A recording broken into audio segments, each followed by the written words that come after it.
A Jury of Her Peers by Susan Glaspell.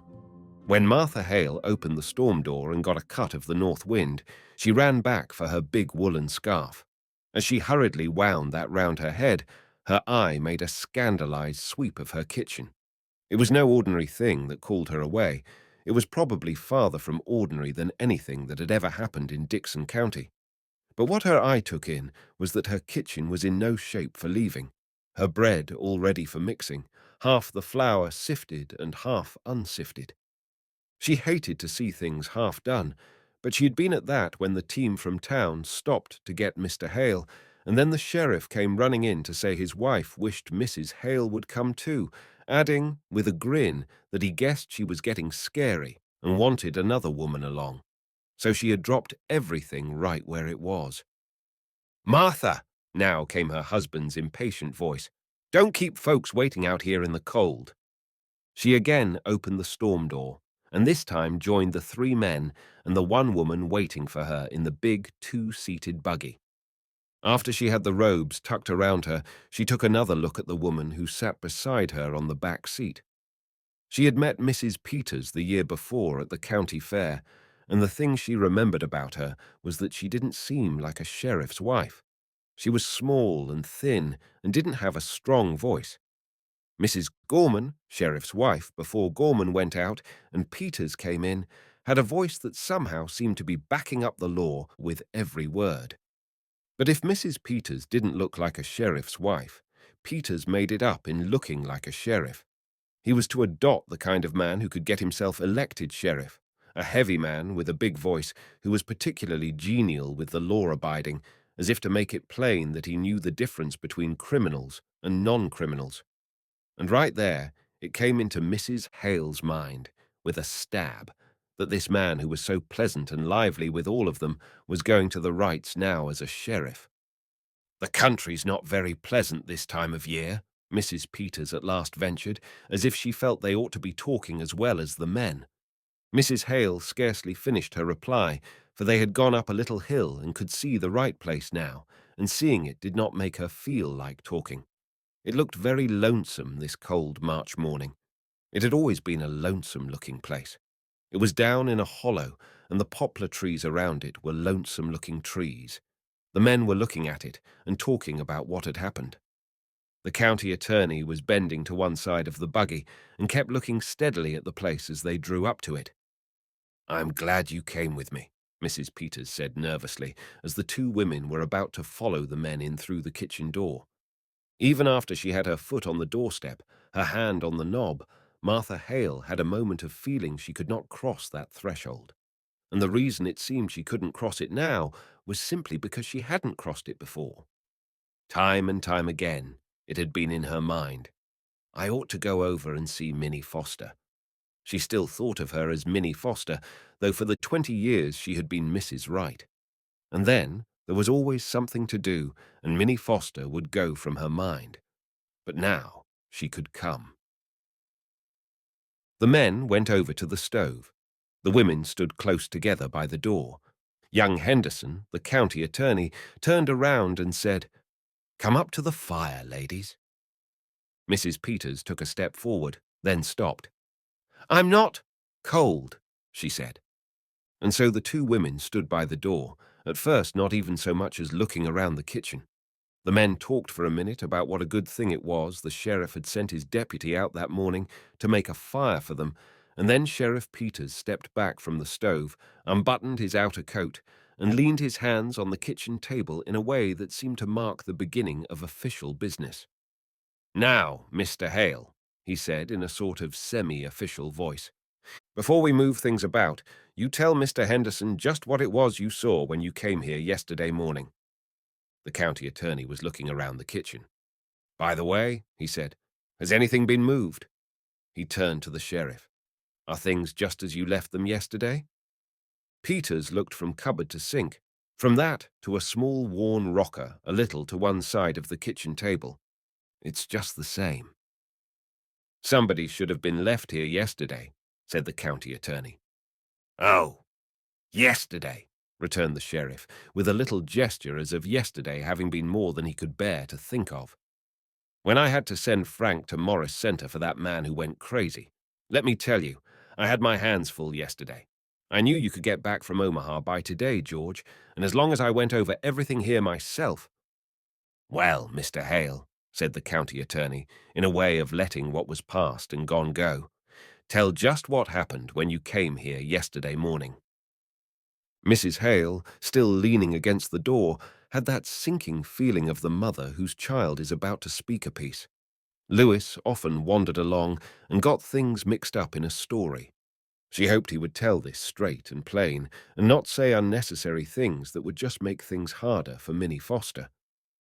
He didn't begin at once, and she noticed that he looked queer, as if standing in that kitchen and having to tell what he had seen there yesterday morning made him almost sick. Yes, Mr. Hale, the county attorney reminded. Harry and I had started to town with a load of potatoes, Mrs. Hale's husband began. Harry was Mrs. Hale's oldest boy. He wasn't with them now, for the very good reason that those potatoes never got to town yesterday, and he was taking them this morning, so he hadn't been home when the sheriff stopped to say he wanted Mr. Hale to come over to the right place and tell the county attorney his story there, where he could point it all out. With all Mrs. Hale's other emotions came the fear now that maybe Harry wasn't dressed warm enough. They hadn't any of them realized how that north wind did bite. We come along this road, Hale was going on, with a motion of his hand to the road over which they had just come. And as we got in sight of the house, I says to Harry, I'm going to see if I can't get John Wright to take a telephone. You see, he explained to Henderson, unless I can get somebody to go in with me, they won't come out this branch road except for a price I can't pay. I'd spoke to Wright about it once before, but he put me off, saying folks talk too much anyway, and all he asked was peace and quiet. Guess you know about how much he talked himself. But I thought maybe if I went to the house and talked about it before his wife and said all the women folks liked the telephones and that in this lonesome stretch of road it would be a good thing. Well, I said to Harry that that was what I was going to say, though I said at the same time that I didn't know as what his wife wanted made much difference to John. Now there he was, saying things he didn't need to say. Mrs. Hale tried to catch her husband's eye, but fortunately the county attorney interrupted with, Let's talk about that a little later, Mr. Hale. I do want to talk about that, but I'm anxious now to get along to just what happened when you got here. When he began this time, it was very deliberately and carefully. I didn't see or hear anything. I knocked at the door, and still it was all quiet inside. I knew they must be up. It was past 8 o'clock. So I knocked again, louder, and I thought I heard somebody say, Come in. I wasn't sure. I'm not sure yet. But I opened the door. This door, jerking a hand toward the door by which the two women stood. And there, in that rocker, pointing to it, sat Mrs. Wright. Everyone in the kitchen looked at the rocker. It came into Mrs. Hale's mind that that rocker didn't look in the least like Minnie Foster, the Minnie Foster of 20 years before. It was a dingy red, with wooden rungs up the back, and the middle rung was gone, and the chair sagged to one side. How did she look? The county attorney was inquiring. Well, said Hale, she looked queer. How do you mean, queer? As he asked it, he took out a notebook and pencil. Mrs. Hale did not like the sight of that pencil. She kept her eye fixed on her husband, as if to keep him from saying unnecessary things that would go into that notebook and make trouble. Hale did speak guardedly, as if the pencil had affected him too. Well, as if she didn't know what she was going to do next, and kind of done up. How did she seem to feel about your coming? Why, I don't think she minded, one way or other. She didn't pay much attention. I said, Ho do, Mrs. Wright. It's cold, ain't it? And she said, Is it? And went on, pleating at her apron. Well, I was surprised. She didn't ask me to come up to the stove or to sit down, but just sat there, not even looking at me. And so I said, I want to see John. And then she laughed. I guess you would call it a laugh. I thought of Harry and the team outside, so I said, a little sharp, Can I see John? No, says she, kind of dull-like. "Ain't he home?" says I. Then she looked at me. "Yes," says she, "he's home." "Then why can't I see him?" I asked her, out of patience with her now. "'Cause he's dead," says she, just as quiet and dull, and fell to pleating her apron. "Dead," says I, like you do when you can't take in what you've heard. She just nodded her head, not getting a bit excited, but rocking me back and forth. "Why, where is he?" says I, not knowing what to say. She just pointed upstairs, like this, pointing to the room above. I got up, with the idea of going up there myself. By this time I didn't know what to do. I walked from there to here, then I says, "Why, what did he die of?" "He died of a rope round his neck," says she, and just went on pleatin' at her apron. Hale stopped speaking and stood staring at the rocker, as if he were still seeing the woman who had sat there the morning before. Nobody spoke. It was as if everyone were seeing the woman who had sat there the morning before.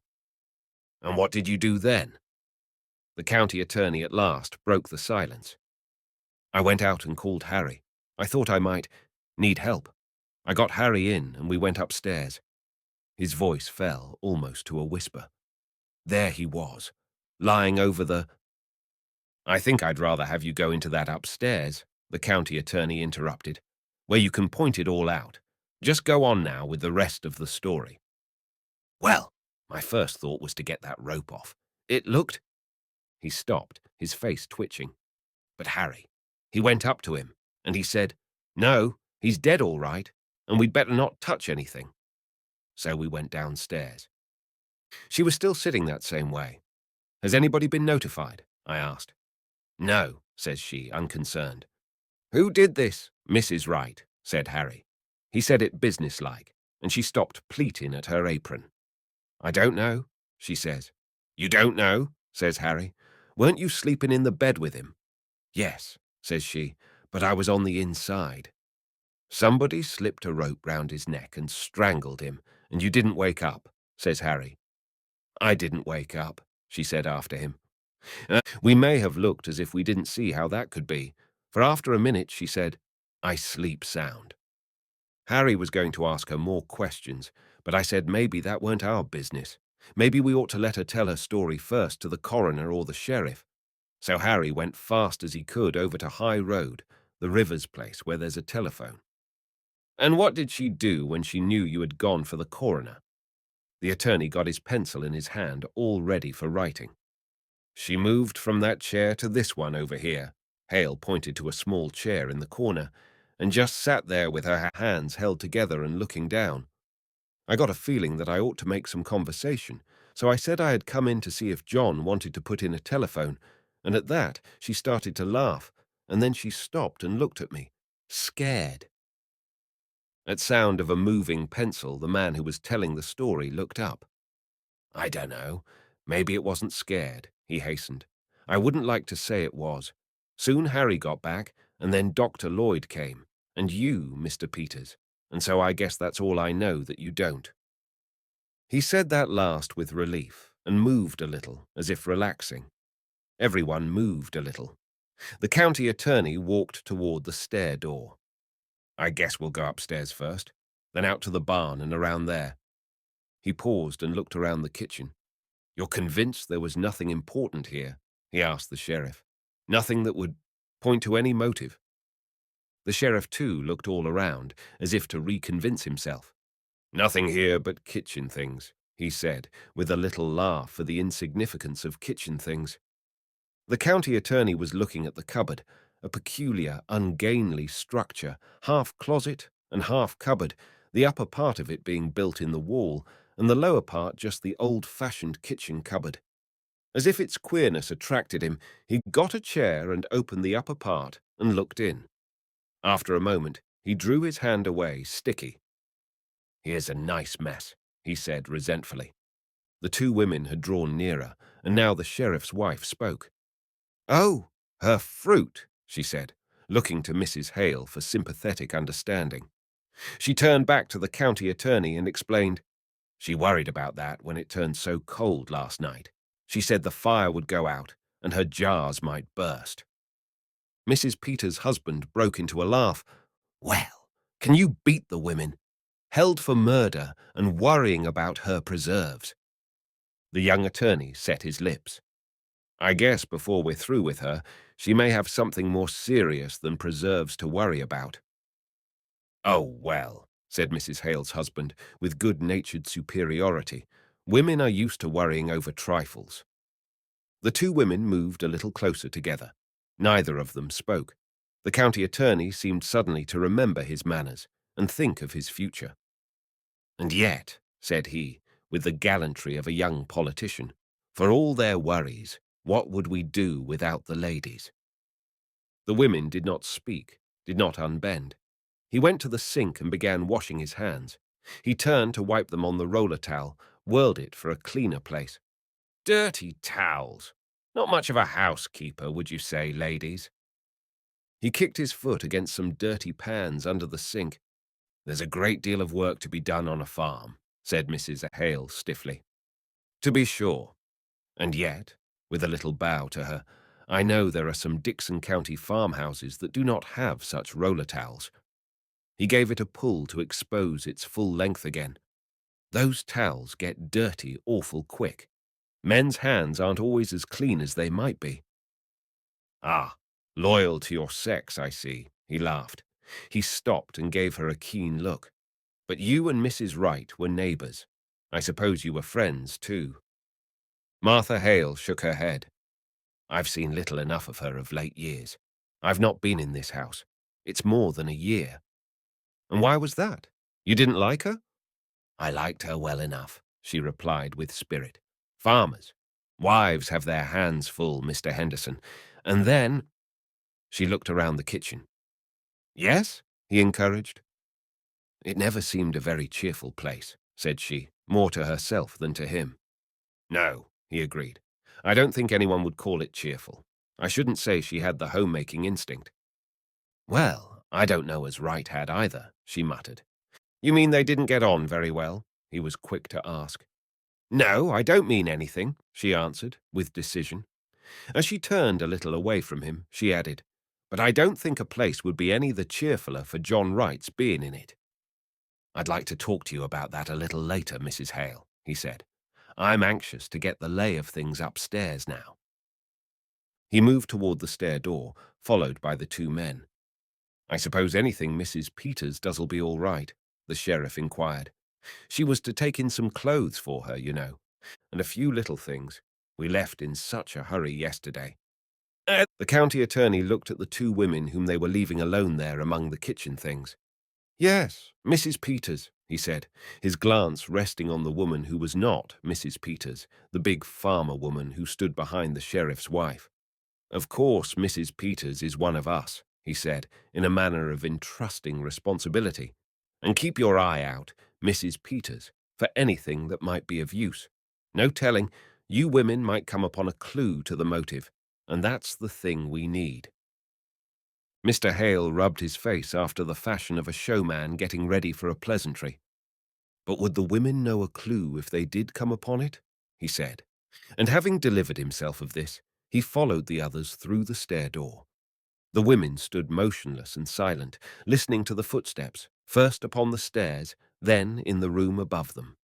Then, as if releasing herself from something strange, Mrs. Hale began to arrange the dirty pans under the sink, which the county attorney's disdainful push of the foot had deranged. I'd hate to have men coming into my kitchen, she said testily, snooping round and criticizing. Of course it's no more than their duty, said the sheriff's wife, in her manner of timid acquiescence. Duty's all right, replied Mrs. Hale bluffly, but I guess that deputy sheriff that come out to make the fire might have got a little of this on. She gave the roller towel a pull. Wish I'd thought of that sooner. Seems mean to talk about her for not having things slicked up when she had to come away in such a hurry. She looked around the kitchen. Certainly it was not slicked up. Her eye was held by a bucket of sugar on a low shelf. The cover was off the wooden bucket, and beside it was a paper bag, half full. Mrs. Hale moved toward it. She was putting this in there, she said to herself, slowly. She thought of the flour in her kitchen at home, half sifted, half not sifted. She had been interrupted and had left things half done. What had interrupted Minnie Foster? Why had that work been left half done? She made a move as if to finish it. Unfinished things always bothered her. And then she glanced around and saw that Mrs. Peters was watching her, and she didn't want Mrs. Peters to get that feeling she had got of work begun and then, for some reason, not finished. "It's a shame about her fruit," she said, and walked toward the cupboard that the county attorney had opened and got on the chair, murmuring, "I wonder if it's all gone." It was a sorry enough looking sight, but "Here's one that's all right," she said at last. She held it toward the light. "This is cherries, too." She looked again. "I declare, I believe that's the only one." With a sigh, she got down from the chair, went to the sink, and wiped off the bottle. "She'll feel awful bad after all her hard work in the hot weather. I remember the afternoon I put up my cherries last summer." She set the bottle on the table and with another sigh started to sit down in the rocker. But she did not sit down. Something kept her from sitting down in that chair. She straightened, stepped back, and half turned away, stood looking at it, seeing the woman who had sat there, pleating at her apron. The thin voice of the sheriff's wife broke in upon her. "I must be getting those things from the front room closet." She opened the door into the other room, started in, stepped back. "You coming with me, Mrs. Hale?" she asked nervously. You could help me get them." They were soon back. The stark coldness of that shut-up room was not a thing to linger in. "My," said Mrs. Peters, dropping the things on the table and hurrying to the stove. Mrs. Hale stood examining the clothes the woman who was being detained in town had said she wanted. "Wright was close," she exclaimed, holding up a shabby black skirt that bore the marks of much making over. "I think maybe that's why she kept so much to herself. I suppose she felt she couldn't do her part. And then, you don't enjoy things when you feel shabby. She used to wear pretty clothes and be lively, when she was Minnie Foster, one of the town girls, singing in the choir. But that was 20 years ago."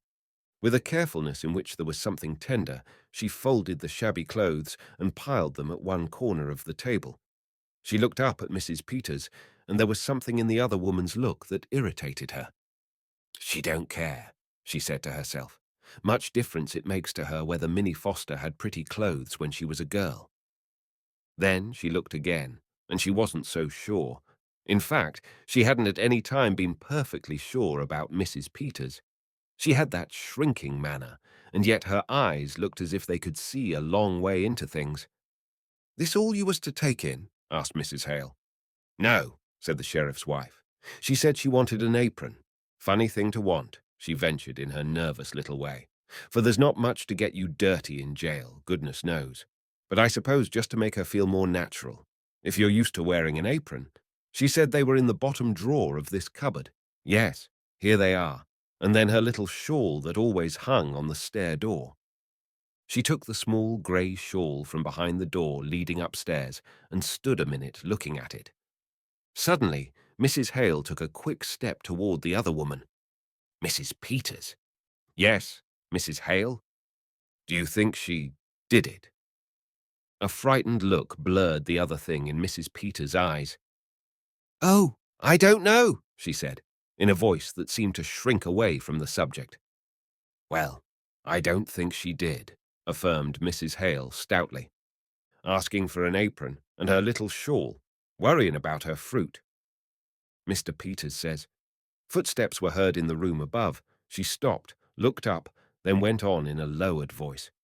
"Mr. Peters says, it looks bad for her. Mr. Henderson is awful sarcastic in a speech, and he's going to make fun of her saying she didn't. Wake up." For a moment, Mrs. Hale had no answer. Then, "Well, I guess John Wright didn't wake up when they were slipping that rope under his neck," she muttered. "No, it's strange," breathed Mrs. Peters. "They think it was such a funny way to kill a man." She began to laugh. At sound of the laugh, abruptly stopped. "That's just what Mr. Hale said," said Mrs. Hale, in a resolutely natural voice. There was a gun in the house. He says that's what he can't understand. Mr. Henderson said, coming out, that what was needed for the case was a motive, something to show anger or sudden feeling. Well, I don't see any signs of anger around here, said Mrs. Hale. I don't. She stopped. It was as if her mind tripped on something. Her eye was caught by a dish towel in the middle of the kitchen table. Slowly she moved toward the table. One half of it was wiped clean, the other half messy. Her eyes made a slow, almost unwilling turn to the bucket of sugar and the half-empty bag beside it. Things begun and not finished. After a moment, she stepped back and said, in that manner of releasing herself, "Wonder how they're finding things upstairs. I hope she had it a little more redd up there. You know," she paused and feeling gathered, "it seems kind of sneaking, locking her up in town and coming out here to get her own house to turn against her." "But, Mrs. Hale," said the sheriff's wife, "the law is the law." "I suppose 'tis," answered Mrs. Hale shortly. She turned to the stove, saying something about that fire not being much to brag of. She worked with it a minute, and when she straightened up, she said aggressively, "The law is the law, and a bad stove is a bad stove. How'd you like to cook on this?" Pointing with the poker to the broken lining. She opened the oven door and started to express her opinion of the oven, but she was swept into her own thoughts, thinking of what it would mean, year after year, to have that stove, to wrestle with. The thought of Minnie Foster trying to bake in that oven, and the thought of her never going over to see Minnie Foster. She was startled by hearing Mrs. Peters say, "A person gets discouraged and loses heart." The sheriff's wife had looked from the stove to the sink, to the pail of water which had been carried in from outside. The two women stood there silent, above them the footsteps of the men who were looking for evidence against the woman who had worked in that kitchen. That look of seeing into things, of seeing through a thing to something else, was in the eyes of the sheriff's wife now. When Mrs. Hale next spoke to her, it was gently. "Better loosen up your things, Mrs. Peters. We'll not feel them when we go out." Mrs. Peters went to the back of the room to hang up the fur tippet she was wearing. A moment later she exclaimed, "Why, she was piecing a quilt," and held up a large sewing basket piled high with quilt pieces. Mrs. Hale spread some of the blocks out on the table. "It's log cabin pattern," she said, putting several of them together. "Pretty, isn't it?"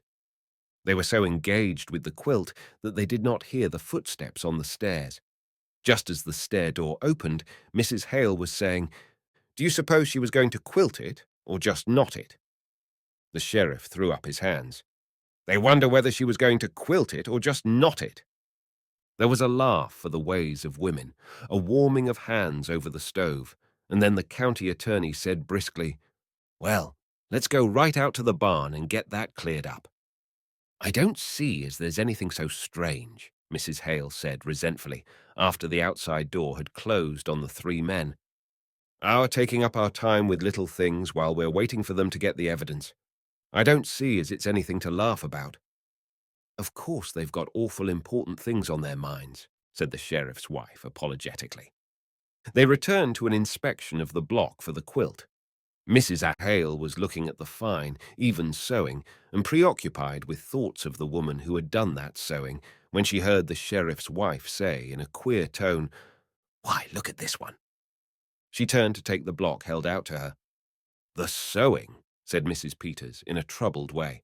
"All the rest of them have been so nice and even, but this one, why, it looks as if she didn't know what she was about." Their eyes met. Something flashed to life, passed between them. Then, as if with an effort, they seemed to pull away from each other. A moment Mrs. Hale sat her hands folded over that sewing, which was so unlike all the rest of the sewing. Then she had pulled a knot and drawn the threads. "Oh, what are you doing, Mrs. Hale?" asked the sheriff's wife, startled. "Just pulling out a stitch or two that's not sewed very good," said Mrs. Hale mildly. "I don't think we ought to touch things," Mrs. Peters said, a little helplessly. "I'll just finish up this end," answered Mrs. Hale. still in that mild, matter-of-fact fashion. She threaded a needle and started to replace bad sewing with good. For a little while, she sewed in silence. Then, in that thin, timid voice, she heard, "Mrs. Hale."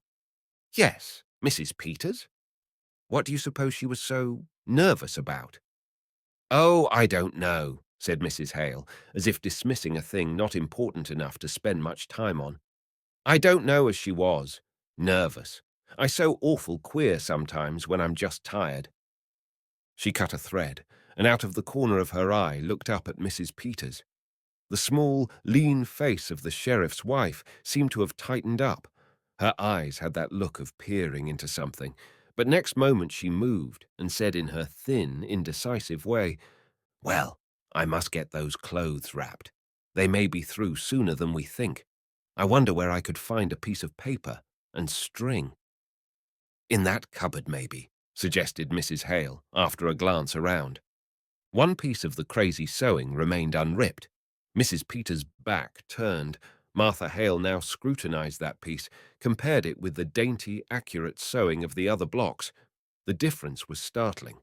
Holding this block made her feel queer, as if the distracted thoughts of the woman who had perhaps turned to it to try and quiet herself were communicating themselves to her. Mrs. Peters's voice roused her. "Here's a birdcage," she said.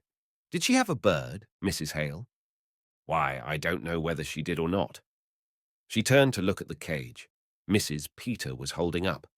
"I've not been here in so long." She sighed. "There was a man round last year selling canaries cheap, but I don't know as she took one. Maybe she did. She used to sing real pretty herself." Mrs. Peters looked around the kitchen. "Seems kind of funny to think of a bird here." She half laughed, an attempt to put up a barrier. "But she must have had one. Or why would she have a cage? I wonder what happened to it." "I suppose maybe the cat got it," suggested Mrs. Hale, resuming her sewing. "No, she didn't have a cat. She's got that feeling some people have about cats, being afraid of them. When they brought her to our house yesterday, my cat got in the room and she was real upset and asked me to take it out." "My sister Bessie was like that," laughed Mrs. Hale. The sheriff's wife did not reply. The silence made Mrs. Hale turn round. Mrs. Peters was examining the birdcage. "Look at this door," she said slowly. "It's broke. One hinge has been pulled apart." Mrs. Hale came nearer. "Looks as if someone must have been rough with it." Again their eyes met, startled, questioning, apprehensive. For a moment neither spoke nor stirred. Then Mrs. Hale, turning away, said brusquely, "If they're going to find any evidence, I wish they'd be about it. I don't like this place. But I'm awful glad you came with me, Mrs. Hale." Mrs. Peters put the birdcage on the table and sat down. "It would be lonesome for me, sitting here alone." "Yes, it would, wouldn't it?" agreed Mrs. Hale, a certain determined naturalness in her voice. She had picked up the sewing, but now it dropped in her lap, and she murmured in a different voice, "But I tell you what I do wish, Mrs. Peters. I wish I had come over sometimes when she was here. I wish I had." "But of course you were awful busy, Mrs. Hale. Your house and your children." "I could have come," retorted Mrs. Hale shortly. "I stayed away because it weren't cheerful, and that's why I ought to have come. She looked around. "I've never liked this place. Maybe because it's down in a hollow and you don't see the road. I don't know what it is, but it's a lonesome place and always was. I wish I had come over to see Minnie Foster sometimes. I can see now." She did not put it into words. "Well, you mustn't reproach yourself," counselled Mrs. Peters. "Somehow, we just don't see how it is with other folks till something comes up." "Not having children makes less work," mused Mrs. Hale after a silence. "But it makes a quiet house, and right out to work all day, and no company when he did come in. Did you know John Wright, Mrs. Peters?" "Not to know him. I've seen him in town. They say he was a good man." "Yes, good," conceded John Wright's neighbor grimly. "He didn't drink and kept his word as well as most, I guess, and paid his debts. But he was a hard man, Mrs. Peters. just to pass the time of day with him. She stopped, shivered a little, like a raw wind that gets to the bone. Her eye fell upon the cage on the table before her, and she added, almost bitterly, "I should think she would have wanted a bird." Suddenly she leaned forward, looking intently at the cage. But what do you suppose went wrong with it? "I don't know," returned Mrs. Peters, "unless it got sick and died." But after she said it, she reached over and swung the broken door. Both women watched it as if somehow held by it. "You didn't know her?" Mrs. Hale asked, a gentler note in her voice. "Not till they brought her yesterday," said the sheriff's wife. Come to think of it, she was kind of like a bird herself. Real sweet and pretty, but kind of timid and fluttery. How she did change. That held her for a long time. Finally, as if struck with a happy thought and relieved to get back to everyday things, she exclaimed, "Tell you what, Mrs. Peters, why don't you take the quilt in with you? It might take up her mind." "Why, I think that's a real nice idea, Mrs. Hale," agreed the sheriff's wife, as if she too were glad to come into the atmosphere of a simple kindness. "There couldn't possibly be any objection to that, could there? Now, just what will I take? I wonder if her patches are in here, and her things." They turned to the sewing basket. "Here's some red," said Mrs. Hale, bringing out a roll of cloth. Underneath that was a box. "Here, maybe her scissors are in here, and her things." She held it up. "What a pretty box! I'll warrant that was something she had a long time ago, when she was a girl." She held it in her hand a moment, then, with a little sigh, opened it. Instantly, her hand went to her nose. "Why—" Mrs. Peters drew nearer, then turned away. "There's something wrapped up in this piece of silk," faltered Mrs. Hale. "This isn't her scissors," said Mrs. Peters in a shrinking voice. Her hand not steady, Mrs. Hale raised the piece of silk. "Oh, Mrs. Peters!" she cried. "It's—" Mrs. Peters bent closer. "It's the bird," she whispered. "But Mrs. Peters!" cried Mrs. Hale. "Look at it! Its neck! Look at its neck! It's all other side too!" She held the box away from her. The sheriff's wife again bent closer. "Somebody wrung its neck," said she, in a voice that was slow and deep. And then again the eyes of the two women met, this time clung together in a look of dawning comprehension, of growing horror. Mrs. Peters looked from the dead bird to the broken door of the cage. Again their eyes met. And just then there was a sound at the outside door. Mrs. Hale slipped the box under the quilt pieces in the basket and sank into the chair before it. Mrs. Peters stood holding to the table. The county attorney and the sheriff came in from outside. "Well, ladies," said the county attorney, as one turning from serious things to little pleasantries, "have you decided whether she was going to quilt it or not it?" "We think," began the sheriff's wife in a flurried voice, "that she was going to not it." He was too preoccupied to notice the change that came in her voice on that last. "Well, that's very interesting, I'm sure," he said tolerantly. He caught sight of the birdcage. "Has the bird flown?" "We think the cat got it," said Mrs. Hale in a voice curiously even. He was walking up and down, as if thinking something out. "Is there a cat?" he asked absently. Mrs. Hale shot a look up at the sheriff's wife. "Well, not now," said Mrs. Peters. "They're superstitious, you know. They leave." She sank into her chair. The county attorney did not heed her. "No sign at all of anyone having come in from the outside," he said to Peters, in the manner of continuing an interrupted conversation. "Their own rope. Now let's go upstairs again and go over it, piece by piece. It would have to have been someone who knew just the—" The stair door closed behind them, and their voices were lost. The two women sat motionless, not looking at each other, but as if peering into something, and at the same time holding back. When they spoke now, it was as if they were afraid of what they were saying, but as if they could not help saying it. "She liked the bird," said Martha Hale, low and slowly. She was going to bury it in that pretty box. "When I was a girl," said Mrs. Peters under her breath, "my kitten, there was a boy took a hatchet, and before my eyes, before I could get there—" She covered her face an instant. "If they hadn't held me back, I would have—" She caught herself, looked upstairs where footsteps were heard, and finished weakly, "hurt him." Then they sat without speaking or moving. "I wonder how it would seem," Mrs. Hale at last began, as if feeling her way over strange ground. "Never to have had any children around." Her eyes made a slow sweep of the kitchen, as if seeing what that kitchen had meant through all the years. "No, Wright wouldn't like the bird," she said after that. "A thing that sang. She used to sing. He killed that too." Her voice tightened. Mrs. Peters moved uneasily. "Of course, we don't know who killed the bird." "I knew John Wright," was Mrs. Hale's answer. "It was an awful thing was done in this house that night, Mrs. Hale," said the sheriff's wife. "Killing a man while he slept, slipping a thing round his neck that choked the life out of him." Mrs. Hale's hand went out to the birdcage. "His neck choked the life out of him." "We don't know who killed him," whispered Mrs. Peters wildly. "We don't know." Mrs. Hale had not moved. If there had been years and years of nothing, then a bird to sing to you, it would be awful, still, after the bird was still.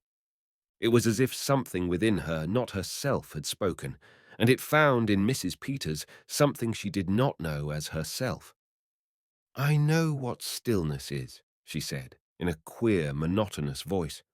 "When we homesteaded in Dakota, and my first baby died, after he was 2 years old, and me with no other then."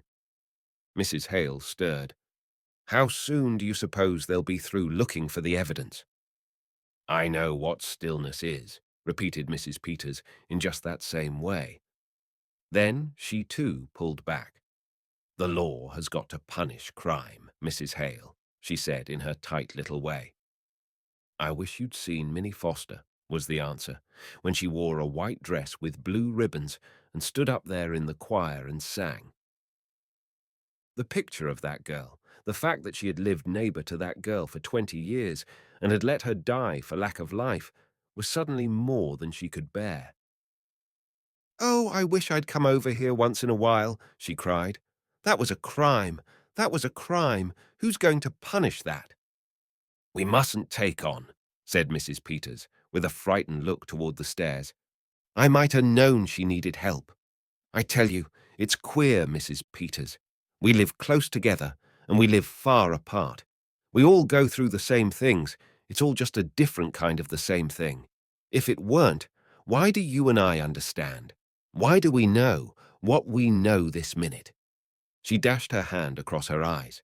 Then, seeing the jar of fruit on the table, she reached for it and choked out. "If I was you, I wouldn't tell her fruit was gone. Tell her it ain't. Tell her it's all right, all of it. Here, take this in to prove it to her.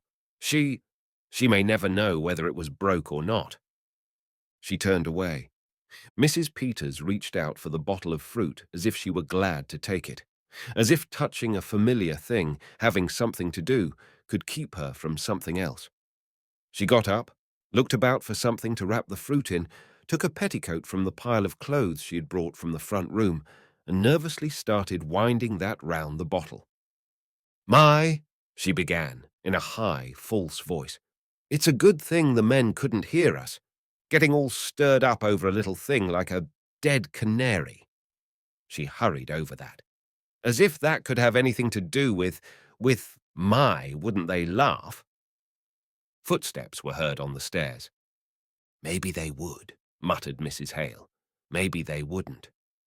"No, Peters," said the county attorney incisively. "It's all perfectly clear, except the reason for doing it. But you know juries when it comes to women. If there was some definite thing, something to show, something to make a story about, a thing that would connect up with this clumsy way of doing it." In a covert way, Mrs. Hale looked at Mrs. Peters. Mrs. Peters was looking at her. Quickly, they looked away from each other. The outer door opened and Mr. Hale came in. "I've got the team round now," he said. pretty cold out there. I'm going to stay here a while by myself, the county attorney suddenly announced. You can send Frank out for me, can't you? He asked the sheriff. I want to go over everything. I'm not satisfied we can't do better. Again, for one brief moment, the two women's eyes found one another. The sheriff came up to the table. Did you want to see what Mrs. Peters was going to take in?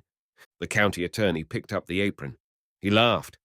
Oh, I guess they're not very dangerous things the ladies have picked out. Mrs. Hale's hand was on the sewing basket in which the box was concealed. She felt that she ought to take her hand off the basket. She did not seem able to. He picked up one of the quilt blocks which she had piled on to cover the box. Her eyes felt like fire. She had a feeling that if he took up the basket, she would snatch it from him. But he did not take it up. With another little laugh, he turned away, saying, No, Mrs. Peters doesn't need supervising. For that matter, a sheriff's wife is married to the law. Ever think of it that way, Mrs. Peters? Mrs. Peters was standing beside the table. Mrs. Hale shot a look up at her, but she could not see her face. Mrs. Peters had turned away. When she spoke, her voice was muffled. Not just that way, she said. Married to the law, chuckled Mrs. Peters' husband. He moved toward the door into the front room and said to the county attorney, I just want you to come in here a minute, George. We ought to take a look at these windows. Oh, windows, said the county attorney scoffingly. We'll be right out, Mr. Hale, said the sheriff to the farmer, who was still waiting by the door. Hale went to look after the horses. The sheriff followed the county attorney into the other room. Again, for one final moment, the two women were alone in that kitchen. Martha Hale sprang up, her hands tight together, looking at that other woman with whom it rested. At first she could not see her eyes, for the sheriff's wife had not turned back since she turned away at that suggestion of being married to the law. But now Mrs. Hale made her turn back. Her eyes made her turn back. Slowly, unwillingly, Mrs. Peters turned her head until her eyes met the eyes of the other woman. There was a moment when they held each other in a steady, burning look in which there was no evasion nor flinching. Then Martha Hale's eyes pointed the way to the basket in which was hidden the thing that would make certain the conviction of the other woman, that woman who was not there, and yet who had been there with them all through that hour. For a moment, Mrs. Peters did not move, and then she did it. With a rush forward, she threw back the quilt pieces, got the box, tried to put it in her handbag. It was too big. Desperately, she opened it, started to take the bird out. But there she broke. She could not touch the bird. She stood there helpless, foolish. There was the sound of a knob turning in the inner door. Martha Hale snatched the box from the sheriff's wife and got it in the pocket of her big coat just as the sheriff and the county attorney came back into the kitchen. Well, Henry, said the county attorney facetiously, at least we found out that she was not going to quilt it. She was going to— What is it you call it, ladies? Mrs. Hale's hand was against the pocket of her coat. We call it knot it, Mr. Henderson.